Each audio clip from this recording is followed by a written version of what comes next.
Hello പ്രിയപ്പെട്ടവരെ, നമസ്കാരം. എല്ലാവരും നമ്മുടെ യൂട്യൂബിലെ വീഡിയോ കണ്ട് ഒരുപാട് ആൾക്കാർ ചോദിച്ചൊരു ചോദ്യമാണ് ഈ മസ്താടെ, അതായത് നമ്മുടെ സ്വരാജ് മസ്താഡ് SML ടിപ്പറിൻ്റെ ആ ഒരു ടിപ്പർ സെഗ്മെൻറ്റ് ചെയ്ത വണ്ടിയുടെ ഈ GS മോഡൽ, അതായത് GS മോഡൽ വരുന്ന വണ്ടി എങ്ങനെയുണ്ടെന്ന് ഒത്തിരി ആൾക്കാർ അഭിപ്രായം ചോദിച്ചാണ്. അപ്പോൾ നമ്മുടെ സാധാരണ വണ്ടിയായിട്ടുള്ള വ്യത്യാസം എന്ന് പറഞ്ഞു കഴിഞ്ഞാൽ, സാധാരണ നമ്മുടെ സാമ്പ്രാട്ട് വണ്ടിയൊക്കെയാണ് അതിന് എക്സ്ട്രാ ഗിയറുണ്ട്. സാമ്പ്രാട്ട് വണ്ടിക്ക് ഇത് കാണിച്ചു തരാം. ഇവിടെ ഒരു എക്സ്ട്രാ ഗിയർ വരുന്നുണ്ട്. ഇത് അതിൽ നിന്നൊക്കെ ഒത്തിരി വ്യത്യസ്തമായിട്ടുള്ള വണ്ടിയാണ്. ഒരുപാട് വ്യത്യാസങ്ങൾ ഈ വണ്ടിയിലുണ്ട്. പിന്നെ ഇതിന് വന്നേക്കുന്ന പറഞ്ഞു കഴിഞ്ഞാൽ BX6 മോഡൽ വണ്ടി ആയതുകൊണ്ട് പിന്നെ ആർട്ട് ബ്ലൂവിൻ്റെ ടാങ്ക് ഉണ്ട്. അതൊരു എക്സ്ട്രാ ചിലവായിട്ട് വരുന്നുണ്ട് കേട്ടോ. പിന്നെ ഇതിൻ്റെ എയർ ഫിൽറ്ററൊക്കെ ആണെങ്കിലും വലിയ എയർ ഫിൽറ്ററാണ്. പിന്നെ ഇതിൻ്റെ ഓടിക്കുന്ന നമ്മുടെ ഡ്രൈവർമാരൊക്കെ പറയുന്ന വലിയ മെയിൻ്റനൻസും കാര്യങ്ങളൊന്നും ഇല്ലെന്നാണ് പറയുന്നത്. പിന്നെ വലിയ പക്കാ വരിയാണ്. പിന്നെ യാത്ര സമയം ഡ്രൈവർ നല്ല കംഫർട്ടായിട്ട് വണ്ടി ഓടിക്കാൻ പറ്റും. ടയർ സൈസ് എല്ലാം അതുപോലെ പിന്നെ വലിയ വ്യത്യാസങ്ങളൊന്നുമില്ല. നമ്മുടെ 25-16 ടയർ തന്നെയാണ് ഇട്ടിരിക്കുന്നത്. പിന്നെ ഇതിന് IGR സിസ്റ്റമൊക്കെ ഇങ്ങനെ ഒതുക്കിയാണ് കൊടുത്തിരിക്കുന്നത്. ഇല്ല, കുഴപ്പമില്ല. സൈലൻസർ കുറച്ച് താന്നാണ്. ഓഫ് റോഡൊക്കെ പോകുമ്പോൾ തട്ടാനുള്ളൊരു സാധ്യത കാണുന്നുണ്ട്. പിന്നെ നമ്മുടെ ഭാരതൻസിൻ്റെ ഒക്കെ ഒരു മാച്ചിങ് ഉള്ള ഒരു പെയിൻറ്റൊക്കെയാണ് ഈ വണ്ടിക്ക് അടിച്ചിരിക്കുന്നത്. പിന്നെ ഇങ്ങോട്ട് വരുമ്പോൾ ബാക്കിൽ ഈ നമ്മുടെ എയറിൻ്റെ ഡ്രയറിൻ്റെ അവിടെ ഒന്നും വലിയ മാറ്റങ്ങളൊന്നും ഇല്ല കേട്ടോ. അതൊക്കെ ആ ഒരു പോർഷനിൽ തന്നെയാണ് ചെയ്തിരിക്കുന്നത്. ഇതിന് ഒരു റിവേഴ്സ് ക്യാമറ അത് എക്സ്ട്രാ നമുക്ക് സെറ്റ് ചെയ്തേക്കുന്നതാണ്. പിന്നെ ഈ വണ്ടി AC ഫിറ്റ് ചെയ്തേക്കുന്ന വണ്ടിയാണ്. നമുക്ക് അകത്ത് നമുക്ക് കാണാം, AC എക്സ്ട്രാ ഫിറ്റ് ചെയ്തേക്കുന്ന വണ്ടിയാണ്. പിന്നെ നമ്മുടെ സാധാരണ മറ്റേ വണ്ടിയുടെ പോലെ തന്നെയാണ് എയർ ടാങ്കും കാര്യങ്ങളെല്ലാം വന്നിരിക്കുന്നത്. പിന്നെ ഈ വണ്ടി എയർ ക്ലച്ചാണ് കേട്ടോ. നമ്മുടെ മറ്റേ സാധാരണ വണ്ടിയൊക്കെ അത് ഫ്ലൂയിഡിനാണ് വർക്ക് ചെയ്യുന്നുണ്ടായിരുന്നത്. കുറച്ചുകൂടെ വ്യത്യസ്തമായിട്ട് ആണ് ചെയ്തിരിക്കുന്നത്. എയറിലാണ് ഇതിൻ്റെ എയർ ക്ലച്ച് എയറിലാണ് വർക്ക് ചെയ്യുന്നത്. പിന്നെ ഇവിടെ ബാറ്ററി ബോക്സ്, ചെറിയൊരു ബാറ്ററി ബോക്സ് തൊട്ടപ്പുറത്തായിട്ട് തന്നെ ഇതുണ്ട്. ഈ DC കട്ട് ഓഫിൻ്റെ ഒരു സ്വിച്ചും കൊടുത്തിട്ടുണ്ട്. അതുകൊണ്ട് വളരെ നല്ലതാണ്. പിന്നെ ഈ ഇതുണ്ടോ, നമ്മുടെ മറ്റേ വണ്ടി പഴയ മോഡൽ വണ്ടിയാണെങ്കിൽ ക്യാബിന് മറിക്കണം. നമുക്ക് ഒന്ന് ഡീസലൊക്കെ ഒന്ന് എയർ കയറി കഴിഞ്ഞാൽ നമുക്ക് പമ്പ് ചെയ്യണമെങ്കിൽ ഇതിന് ഓപ്പണായിട്ട് വെളിയിൽ തന്നെ ഉണ്ട്. ക്യാബിനൊക്കെ ആണെങ്കിലും കുറച്ചുകൂടെ മറ്റേ വണ്ടിയുടെ സൈഡിലോട്ട് ഇറങ്ങിയുള്ള ആ ഒരു മൾഗാർഡും കാര്യങ്ങളൊന്നും ഇല്ല കേട്ടോ. അതിങ്ങനെ ലെവലാണ്. അതുകൊണ്ട് വീതി കുറഞ്ഞ വഴിക്കൊക്കെയാണ് നമ്മൾ മറ്റേ വണ്ടിയായിട്ട് കയറുമ്പോൾ തന്നെ ഈ സൈഡ് ഇങ്ങനെ ഉരഞ്ഞു പോകാനുള്ള സാധ്യതയുണ്ട്. പിന്നെ ആ ബമ്പർ പൊളിഞ്ഞ് ഈ സൈഡിൽ നിന്ന് സ്ക്രൂ ഒക്കെ വിട്ട് കഴിഞ്ഞാൽ അത് പൊളിഞ്ഞ് പോയി ഭയങ്കര വൃത്തിയായിട്ടിരിക്കും. ഇത് അങ്ങനെയുള്ള സംഭവങ്ങളൊന്നും ഇല്ല. ഇതിൻ്റെ ഡാഷ്ബോർഡൊക്കെ ആണെങ്കിലും മൊത്തത്തിൽ നല്ല മാറ്റങ്ങളുണ്ട് കേട്ടോ. നല്ല ഒരുപാട് വ്യത്യാസമുണ്ട്. വണ്ടി AC ആയതുകൊണ്ട് തന്നെ നല്ല വൃത്തിയായിട്ട് കിടക്കുന്നുണ്ട്. പിന്നെ ഈ ഇതുണ്ട്, ഇതിൻ്റെ ആ ഗ്ലാസിൻ്റെ വിൻഷീൽഡിൻ്റെ ആ ക്ലീനിങ് വാട്ടറൊക്കെ ആ സൈഡിൽ തന്നെയാണ് കൊടുത്തിരിക്കുന്നത്. ഈ ഫുഡ് സ്റ്റെപ്പൊക്കെ ആണെങ്കിലും കുറച്ചുകൂടി ഒരു ഗ്രിപ്പായിട്ടുള്ള രീതിയിലാണ്. നല്ല സ്ട്രോങ് ആയിട്ടുള്ള ഗ്രിപ്പാണ് കൊടുത്തത്. ഇനിയിപ്പം ഫ്രണ്ടിലൂടെ പോവാം. അത്യാവശ്യം 2 സൈഡ് മിറർ കൊടുത്തിട്ടുണ്ട്. അത് നല്ല നമ്മുടെ ഭാരതത്തിൽ ഇതിനൊക്കെ കൊടുത്തേക്കുന്ന പോലെ ഈ വണ്ടിക്കെല്ലാം കൊടുത്തേക്കുന്ന നല്ല വലിയ സൈഡ് മിററാണ് കൊടുത്തത്. നമുക്ക് നല്ല രീതിയിൽ ഒരു കാർ ഓടിച്ചുകൊണ്ട് പോകുന്നേക്കാളും വിസിബിലിറ്റിയാണ് ഇതിൻ്റെ ബാക്ക് റിവേഴ്സൊക്കെ വെക്കും. നല്ല രീതിയിൽ വണ്ടി ഓടിക്കാൻ പറ്റും. പിന്നെ ഹെഡ്ലൈറ്റൊക്കെ വന്നിരിക്കുന്നുണ്ട്. വളരെ നല്ല അടിപൊളിയായിട്ടുള്ള ലൈറ്റാണ്. വളരെ ക്യൂട്ടാണ് വണ്ടി. കണ്ടു കഴിഞ്ഞാൽ ഒരു ഫ്രണ്ട് കണ്ടു കഴിയുമ്പോൾ തന്നെ നല്ലൊരു കൊച്ചു വണ്ടിയായിട്ട് ഫീൽ ചെയ്യത്തുള്ളൂ. ഹെഡ്ലൈറ്റ്, ഹാലജൻ ഹെഡ്ലൈറ്റ്, അതുപോലെ തന്നെ പാർക്ക് ലൈറ്റ്, ടേണിംഗ് ഇൻഡിക്കേറ്റർ എല്ലാം ഉണ്ട്. പിന്നെ മറ്റേ വണ്ടിയെ വെച്ച് നോക്കുകയാണെങ്കിൽ ആ ഫ്രണ്ട് ഗ്രില്ലില്ലേ, ആ ഫ്രണ്ട് ഗ്രില്ല് കൂടുതൽ അലങ്കാരമൊന്നുമില്ല, എന്നാലും ഉള്ളത് നല്ല വളരെ ഭംഗിയായിട്ട് ചെയ്തിരിക്കുന്നു. പിന്നെ ഇതുണ്ടോ, അത് നല്ല കലിപ്പൻ ബമ്പറാണ് ഫ്രണ്ടിൽ കൊടുത്തിരിക്കുന്നത്. നമ്മുടെ ഭാരതൻസിൻ്റെ പോലെ തന്നെ അതുമായിട്ട് കമ്പയർ ചെയ്യുമ്പോൾ ഏകദേശം അതിനോടൊരു സാമ്യം വന്നിട്ടുണ്ട്. ഹുക്കൊക്കെ ആണെങ്കിലും സ്ട്രോങ് ഹുക്കാണ് കൊടുത്തിട്ടുണ്ട്. ഹുക്ക് നമ്മുടെ പഴയ മോഡൽ മസ്താടെ ഹുക്ക് എന്ന് പറഞ്ഞാൽ ചെറിയ ഹുക്ക്, ആ ചേസൊക്കെ കൂട്ടിയാൽ വരുന്നത്. ഇതുണ്ട്, ഇത് ഒടിഞ്ഞു പോയാലും അത് മാറാവുന്ന രീതിയിലാണ് ബോൾട്ടാണ് ചെയ്തിരിക്കുന്നത്. നമ്മുടെ വണ്ടി ഒരു തവണ വണ്ടി ഓഫ് റോഡ് കയറിയപ്പോൾ തന്നെ ചള്ളക്കകത്ത് താന്ന് JCB വലിച്ചപ്പോഴത്തേനും അത് പറഞ്ഞു പോയി. പിന്നെ അത് പിടിപ്പിക്കാൻ പറ്റില്ല, ചേസ് കൂട്ടിയുള്ള വെൽഡിങ് എന്തായിരുന്നു. പക്ഷേ ഇത് വളരെ നല്ലൊരു സംവിധാനമാണ് കേട്ടോ. ഇത്തരം വണ്ടികളൊക്കെ ടിപ്പർ സെഗ്മെൻറ്റിൽപ്പെട്ട വണ്ടിയായതുകൊണ്ട് മിക്കവാറും വണ്ടി ചള്ളക്കകത്ത് താന്നു പോകാനുള്ള സാധ്യതകൾ കൂടുതലാണ്. അതുകൊണ്ട് ഈ ഒരു ഹുക്ക് വളരെ ഉപകാരപ്പെടും വണ്ടി വലിച്ചു കയറ്റാൻ. പിന്നെ അങ്ങോട്ട് വന്നു കഴിയുമ്പോഴത്തേനും നമുക്ക് അകത്ത് ഇറങ്ങി. പിന്നെ നമ്മളിങ്ങനെ അകത്തോട്ട് കയറിയപ്പോൾ തന്നെ നമ്മൾ കാണുന്ന ഡോറെന്ന് പറഞ്ഞാൽ ഡോറെ തന്നെയുണ്ട് കുറേ സംവിധാനങ്ങളെന്ന് പറഞ്ഞു കഴിഞ്ഞാൽ നമ്മൾ ഇതിൻ്റെ വീഡിയോ മുന്നേ ചെയ്ത കേട്ടോ. പിന്നെ ഒരുപാട് ആൾക്കാർ നമ്മുടെ പഴയ വീഡിയോ, അത് 1 വർഷം മുന്നേ ചെയ്ത വീഡിയോ ആയിരുന്നു. അപ്പോൾ ഒത്തിരി ആൾക്കാർ ഈ വണ്ടിയെപ്പറ്റി ചോദിച്ചു, അതുകൊണ്ട് മാത്രം ഒരു വീഡിയോ ചെയ്ത കേട്ടോ. അപ്പോൾ ഇതിൻ്റെ ഇതുണ്ട്, ചെറിയൊരു പേപ്പർ ഹോൾഡറൊക്കെ ഉണ്ട്. പിന്നെ ചെറിയ എന്തെങ്കിലുമൊക്കെ ഐറ്റംസൊക്കെ ഇവിടെ വെക്കാം. പിടിച്ച് കയറാനുള്ള അങ്ങനെ പിടിച്ച് ഹോൾഡ് ഇങ്ങനെ ചെയ്യാനുള്ള നല്ലൊരു സ്ട്രോങ് ആയിട്ടുള്ളൊരു ഹാൻഡിൽ ബാറുണ്ട്. അതൊക്കെയാണെങ്കിലും നല്ല ഒരു ക്യൂട്ടാണ്. കാറിൻ്റെയൊക്കെ പോലെ വന്നേക്കുന്ന ഒരു സിസ്റ്റങ്ങളൊക്കെയാണ്, കുഴപ്പമില്ല. പിന്നെ ഇതുണ്ടോ, ആക്സിലേറ്ററൊക്കെ ആണെങ്കിലും സെൻസർ മോഡൽ വണ്ടിയായതുകൊണ്ട് ആക്സിലേറ്ററൊക്കെ ആണെങ്കിലും വളരെ 2 വിരലിൻ്റെ വീതിയേ ഉള്ളൂ ആക്സിലേറ്റർ പെഡലിന്. ബ്രേക്കൊക്കെ ആണെങ്കിലും കണ്ടോ, ബ്രേക്കിനാണെങ്കിലും പെടലാണെങ്കിൽ ചെറിയ വീതിയേ ഉള്ളൂ, 2-3 വിരൽ വെക്കുന്ന വീതിയേ ഉള്ളൂ. അതുപോലെ തന്നെ ക്ലച്ച് ഞാൻ പറഞ്ഞു എയർ ക്ലച്ചാന്ന് പറഞ്ഞു. അതുകൊണ്ട് വളരെ വണ്ടി ഓടിക്കാൻ നല്ല ക്യൂട്ടാണ്. പിന്നെ നമുക്ക് അകത്തോട്ട് കയറിയിരിക്കാം. അപ്പോൾ നമ്മൾ ഡ്രൈവർ സീറ്റിലൂടെ കയറിയിരിക്കുമ്പോൾ തന്നെ വലതും നമുക്ക് തുടങ്ങാം. അതുണ്ടോ, ഇവിടെയാണ് നമ്മുടെ ഈ ക്ലച്ചിൻ്റെ, ക്ലച്ച് എന്ന് പറയുമ്പോൾ ക്ലച്ചിൻ്റെ മുകളിലത്തെ ആ ഒരു ബൂസ്റ്റർ വർക്ക് ചെയ്യുന്നത്, ഫ്ലൂഡിലും താഴത്തെ ആ വലിയ ബൂസ്റ്റർ വർക്ക് ചെയ്യുന്നത്, താഴത്തെ ക്ലച്ച് ബേസിൻ്റെ അവിടുത്തെ ബൂസ്റ്റർ വർക്ക് ചെയ്യുന്നത് എയറിലുമാണ്. നമ്മുടെ മാരുതിൻ്റെ ഒക്കെ പോലെ തന്നെ ഒരു സംവിധാനമാണ്. പിന്നെ ഇത് AC-യുടെ വെൻറ്റുകൾ ഇവിടെ കാണാം നമുക്ക്. പിന്നെ ഇതിൻ്റെ ചാവിയുടെ സെക്ഷൻസ്, മറ്റേ ഈ കോമ്പിനേഷൻ സിസ്റ്റമൊക്കെ സാധാരണ പോലെ തന്നെയാണ് ഉള്ളത്. ഇത് വൈപ്പറും അതെല്ലാം ഈ സൈഡിൽ തന്നെയാണ് വന്നിരിക്കുന്നത്. ഹെഡ് ലൈറ്റും പാർക്കും ഒക്കെ ഈ സൈഡിലാണ് വന്നിരിക്കുന്നത്. ഇതിൻ്റെ ഡിസ്പ്ലേ എന്ന് പറയുമ്പോഴത്തേനും പകുതി കുറച്ച് പോർഷൻസ് അനലോഗും കുറച്ച് ഡിജിറ്റലുമായിട്ടാണ് കൊടുത്തിരിക്കുന്നത്. അപ്പോൾ നമുക്ക് ആദ്യം മുതൽ നോക്കാം. ഇത് RPM മീറ്ററാണ്, വലിയ മീറ്റർ RPM മീറ്ററാണ് കാണിക്കുന്നത്. പിന്നെ ഇവിടെ തൊട്ടപ്പുറത്തുള്ള ഓപ്പോസിറ്റ് കാണുന്ന വലിയ മീറ്റർ സ്പീഡിൻ്റെ മീറ്ററാണ്. പിന്നെ അതിൻ്റെ മുകളിലോട്ട് ഫ്യൂവലിൻ്റെ മീറ്റർ കാണിക്കുന്നുണ്ട്.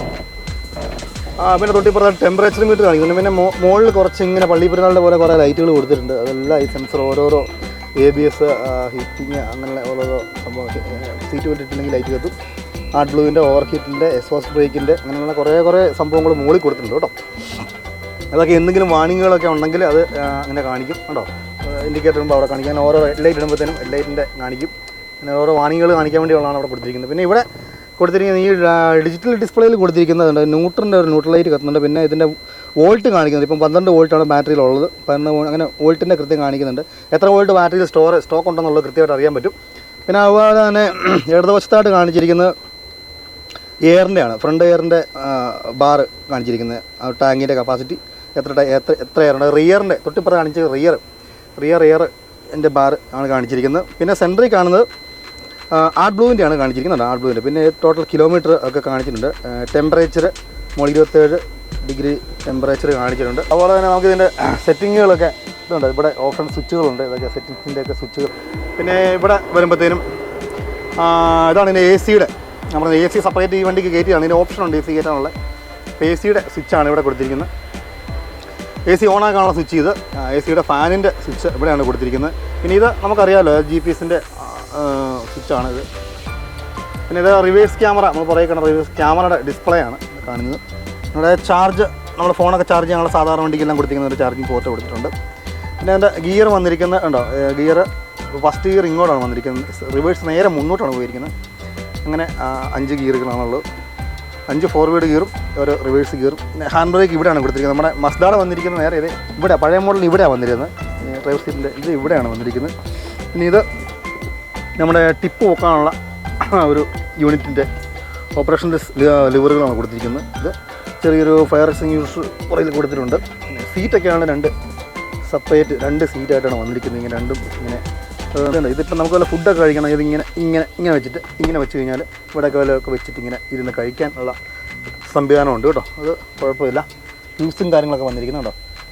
പഴയ മോളിൽ ഫ്യൂസൊന്നുമില്ല. സാധാരണ നമ്മൾ ഈ കുറച്ച് വോൾവോ വണ്ടിയൊക്കെ കണ്ടേക്കുന്ന പോലത്തെ കുറച്ച് നല്ല ആഡംബരത്തിലുള്ള ഫ്യൂസുകളാണ് കൊടുത്തിരിക്കുന്നത്. അപ്പുറം അതിൻ്റെ റിലേ സംവിധാനങ്ങളൊക്കെ കൊടുത്തിട്ടുണ്ട്.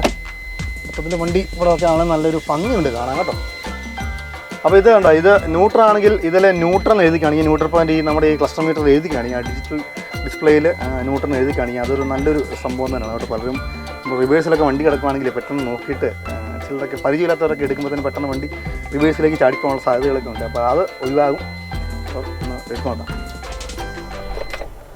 ഒരു അനക്കം ഇല്ല വണ്ടി സ്റ്റാർട്ടാകും. അപ്പോൾ നമുക്ക് AC ഒന്ന് ഇട്ട് നോക്കാം.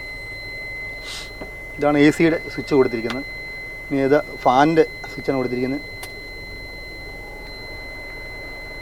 ചെറിയ യാവിനും വലിയ AC കംപ്രസറാണ്. പെട്ടെന്ന് തന്നെ വണ്ടി കൂളിങ്, അത് 1.2 നല്ല കൂളിംഗാണ് കിട്ടുന്നത്.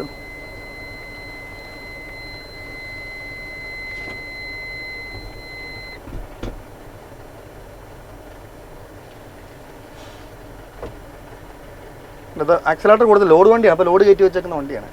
ആക്സിലേറ്റർ കൊടുത്തില്ല. നോക്കി ഇതുണ്ടോ, ക്ലച്ചേന്ന് വയ്യ കാലെടുത്തുള്ളൂ. എന്തൊരു സുഖമാണെന്ന് ഇത് ഓടിക്കാൻ. ഉണ്ടോ, ആക്സിലേറ്റർ കാല് വെച്ചിട്ടേ ഇല്ല, അത്ര ടോർക്കാണ് വണ്ടിക്ക്. നല്ല പവർഫുൾ വണ്ടിയാണ്. ഇത്രയും ആൾക്കാർ വിളിച്ച് ഇതിൻ്റെ സംശയങ്ങൾ ചോദിക്കുന്നുണ്ട്. അതുകൊണ്ട് അവർക്ക് വേണ്ടി മാത്രം ചെയ്ത വീഡിയോ കേട്ടോ. ഇത് ഇരുന്ന് കഴിഞ്ഞാൽ, ഈ ഡ്രൈവർ സീറ്റ് ഇരുന്ന് കഴിഞ്ഞാൽ പുറകുവശം മൊത്തം നല്ല, എനിക്ക് തോന്നുന്നത് ഈ വണ്ടി ഒരു കാർ ഓടിക്കുന്നതൊക്കെയാണ് സുഖമായിട്ട് ഇത് ഓടിച്ച് കൊണ്ടുപോകാന്നുള്ളതായിരുന്നു. ഉണ്ട്. അത് സെക്കൻഡ് ഗിയറിൽ തന്നെ മൂവ് ആയി വണ്ടി. വളരെ സുഖമാണ്, വളരെ സുഖം ഓടിക്കാൻ. നമ്മളിപ്പോൾ അധികം ദൂരത്തേക്കും പോകുന്നില്ല, വണ്ടി ഓടിച്ച് നോക്കിയിട്ടുണ്ട് ഞാൻ ഇഷ്ടംപോലെ. ജസ്റ്റ് ഇതിൻ്റെ കഴിഞ്ഞ ദിവസങ്ങളിലൊക്കെ വാട്സപ്പിലൊക്കെ ഒരുപാട് ആളുകൾ വിളിച്ച് GS വണ്ടി എങ്ങനെയുണ്ട് എടുക്കാൻ വേണ്ടിയാണ്. മോഡൽ വിലയൊക്കെ എന്നോട് ചോദിച്ചായിരുന്നു. പക്ഷേ മോഡൽ വിലയൊക്കെ നമ്മൾ ഓരോ വണ്ടി കണ്ടിട്ട് അതിൻ്റെ വണ്ടിയുടെ കണ്ടീഷൻ പോലാണ് നമ്മൾ മോഡലിനൊക്കെ വില പറയുന്നത്. ഓരോ വണ്ടി ഇഷ്ടപ്പെട്ട് ചിലർക്ക് ഓരോ വണ്ടിക്ക് ഓരോ മോഹവിലയുണ്ട്, അവർ ആ വില പറയും കൊടുക്കാനുള്ളവർ. അപ്പോൾ റിവേഴ്സ് ഗിയർ ഇടുമ്പോൾ തന്നെ അവിടെ 6 റിവേഴ്സിന് എഴുതി കാണിച്ചിട്ടുണ്ട്. അതുകൊണ്ട് നല്ല ഒരു ഇതാണ്. റിവേഴ്സിൽ പോലും കൊണ്ട് ആക്സിലേറ്ററെ കാല് വെച്ചിട്ടേ ഇല്ല. നല്ല വണ്ടി ടോർക്കുണ്ട്, നല്ല ടോർക്ക്, നല്ല ഉരുളിച്ചുണ്ട് വണ്ടിക്ക്. അത്യാവശ്യം നല്ല മൈലേജ് ഒരു എത്ര കിട്ടും മൈലേജ്? ഏകദേശം 5 കമ്പനി പറയുന്നതിന് മൈലേജ് 5 തൊട്ട് 6 വരെയൊക്കെയാണ് പറയുന്നത്. പക്ഷേ ഒരു എങ്ങനെയാണെങ്കിലും ലോഡും വെച്ചുകൊണ്ട് നമുക്കൊരു 5.5 ഒക്കെ എങ്ങനെയാണെങ്കിലും കിട്ടും, 6 വരെയൊക്കെ എങ്ങനെയാണെങ്കിലും കിട്ടും കേട്ടോ. 7 എന്തോ കമ്പനി പറയുന്നത് ഇതിൻ്റെ മൈലേജ്. അപ്പോൾ ഞാൻ ഇതിൻ്റെ ബേസിക് ആയിട്ടുള്ള കുറച്ച് കാര്യങ്ങൾ മാത്രമേ പറഞ്ഞുള്ളൂ, അല്ല കൂടുതലൊന്നും പറഞ്ഞിട്ടില്ല. ജസ്റ്റ് വണ്ടിയുടെ പുറമേയുള്ള കുറേ കാര്യങ്ങൾ മാത്രമാണ് പറഞ്ഞിരിക്കുന്നത്. നമ്മുടെ ഇൻസ്റ്റഗ്രാമിലൊക്കെ സ്ഥിരമായിട്ട് റീലിടുന്ന നമ്മുടെ തോമാച്ചാൻ്റെ വണ്ടിയാണിത്. തോമാച്ചാൻ ഓടിക്കുന്ന വണ്ടിയാണ്. ഇതാണ് ഇതിൻ്റെ എഞ്ചിൻ ബ്രേക്ക് കേട്ടോ. ഇത് ഇങ്ങനെ ഇട്ട് കഴിഞ്ഞാൽ നമ്മുടെ മറ്റേ വണ്ടിക്കൊക്കെ ഇവിടെയായിരുന്നു, ഇങ്ങനെ ഇവിടെ സ്വിച്ച് ആയിരുന്നു പഴയ മോഡൽ വണ്ടിക്ക്. ഇതിങ്ങനെ ഇവിടെയാണ് എഞ്ചിൻ ബ്രേക്ക്.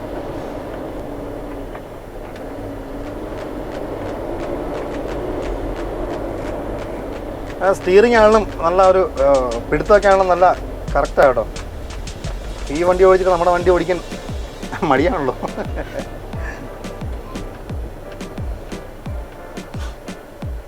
റിവേഴ്സ് ക്യാമറ കാണുകയാണ്, കൃത്യമായിട്ട് റിവേഴ്സ് കാണാം.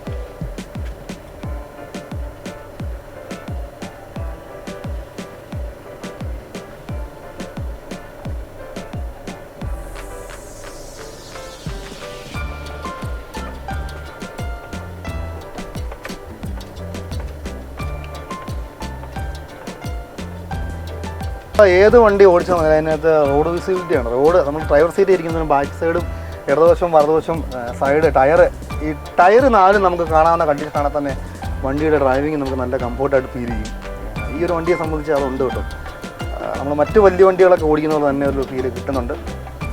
ഹെവി വണ്ടി തന്നെ ആണെങ്കിലും മറ്റ് കുറച്ചുകൂടെ വലിപ്പമുള്ള വണ്ടികളൊക്കെ ഒരു ഫീല് കിട്ടുന്നുണ്ട്. നല്ല നല്ല നല്ല രീതിക്ക് 4 ടയറും കാണാം. ഇവിടെ ഈ സൈഡ് മുറിയിൽ കൂടെ നോക്കി കഴിഞ്ഞാൽ നല്ല രീതിക്ക് ഫ്രണ്ടും ബാക്കും ടയർ കാണാം. അവിടെ ആണെങ്കിലും ഫ്രണ്ടും ബാക്കും ടയർ നമുക്ക് കാണാൻ പറ്റും. നല്ല കുഴപ്പമില്ല. ഓൾറെഡി മൊത്തത്തിലൊരു കണ്ടീഷൻ വണ്ടി കുഴപ്പമില്ല. അപ്പോൾ ഇനി എടുക്കുന്നവർ ഇത്തരം വണ്ടികളൊക്കെ എടുക്കാൻ ശ്രമിക്കുക.